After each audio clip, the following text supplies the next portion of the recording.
Alright, what's going on, guys? And today we're back with the XR150l. We're going to be messing with it a little bit more today. In our previous video, we modded the exhaust. So we took out the spark arrestor and modified it so it's less restrictive now. It's basically open. And we're going to be finishing out the big three today, which is generally the intake, tune, and exhaust. But since this is carbureted, we're going to be rejetting it. So we're going to be opening up the intake and rejetting the carb today. You start by removing the side panels so you can get access to the bolt for the seat. So there's one bolt right here for the side panel, and there's two pins that pop that you pull out right there and there. And then you have access to the bolts for the seat right here, and the same on the other side.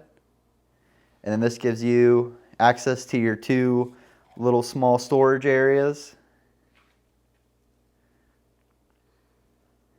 And the intake. So this is the intake air box. And this is how it looks from the factory. And what we're doing is we're pulling this snorkel and just leaving it open. But we're actually going to go a little bit further and take off the lid and the air filter itself to see if there's any metal restrictor on the back side of it, or flame arrestor. Oh, those have screws in that too. Huh. Ah. Alright, we went one step further and removed the flame arrestor screen, but it was extremely difficult, and you had to loosen, you had to take all the bolts out of this, as well as loosen the air box itself, and probably wasn't worth it. So I'm not going to show that entire process. But if you decide to go this far, there's 4 little plastic tabs that you kind of just cut off with a razor knife. And the whole thing comes off. Yeah, if you don't ride in the rain or any dirt, you could just leave the entire lid off. But if you get caught in some rain, you could get in trouble. Now we're going to be quad riding or taking this off-roading in about a couple weeks, so we'll actually probably put this back in. But that's what's nice about it, is it does pop in and out pretty easily. But we'll put it back in for taking it off-road in case it's muddy or something, so water doesn't splash up and it's a little bit more difficult for it to get into the air box. Alright, now we're getting ready to pull the carb.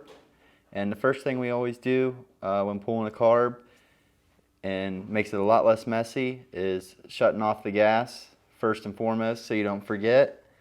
And then we'll go down to the very bottom of the carb where that flathead screw is, right there, and we'll drain the bowl. And that makes it so it's a lot less messy and you're not spilling gas everywhere when you go to pull the carb.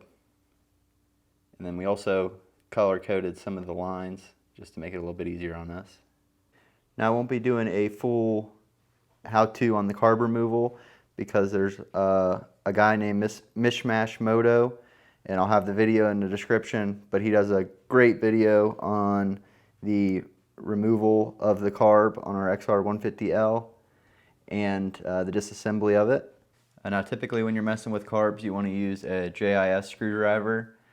That's because they're a better fit for these screws. JIS screwdrivers, JIS stands for Japanese Industry Standard. It's a pretty good fit. Oh yeah, that worked great.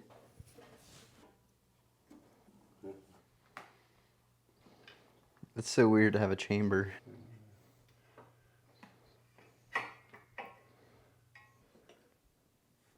So we swapped the main jet from a 105 to a 115 with just one we had laying around. So we're just trying it.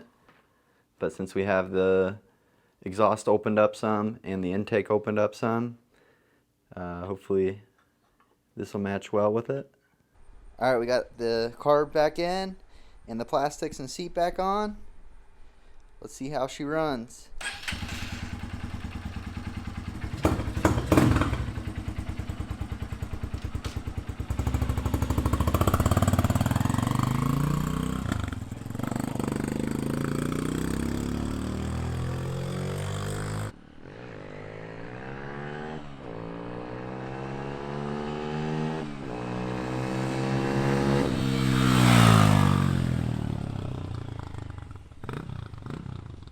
concerns would have been like off idle. Off idle seems fine.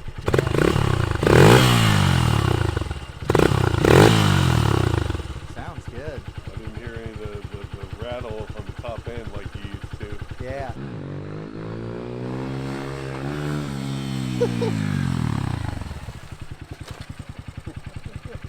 Dad just took it for a ride up the road, and he actually gained 1 mile an hour for the top speed.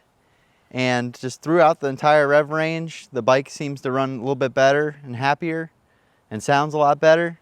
And I think the 115 main is pretty close, if not perfect. There's no bogging or hesitation in the throttle. And before we close out the video, I'm going to show you the next mod we have in order for our XR150l.